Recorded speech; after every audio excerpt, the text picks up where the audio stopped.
உருது மொழி பேசும் மக்களுக்காக தமிழகத்தில் புதிய அரசியல் கட்சியாக உருது மக்கள் கட்சி துவக்க விழா.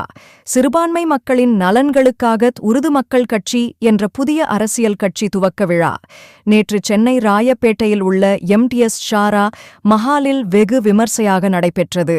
இந்நிகழ்ச்சிகள் சிறப்பு அழைப்பாளராக தமிழ்நாடு காங்கிரஸ் கமிட்டியின் முன்னாள் மாநில தலைவர் திருநாவுக்கரசு கலந்து கொண்டு கட்சியின் கொடியினை அறிமுக செய்து வாழ்த்துரை வழங்கினார்.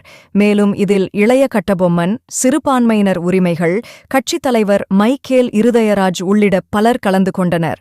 இக்கட்சியின் முக்கிய நோக்கமாக தமிழகத்தில் வாழும் உருது மொழி பேசும் மக்களின் உரிமைகளை பாதுகாப்பது மற்றும் அவர்களுக்கான அரசியல் பிரதிநிதித்துவத்தை உறுதி செய்வது இக்கட்சியின் முதன்மை நோக்கமாக கருதப்படுகிறது. மேலும் உருது மொழியை பாதுகாக்கவும் கல்வி மற்றும் அரசு வேலைவாய்ப்புகளில் உருது பேசும் மக்களுக்கு உரிய இடத்தை பெற்றுத்தரவும் இக்கட்சி வலியுறுத்துகிறது.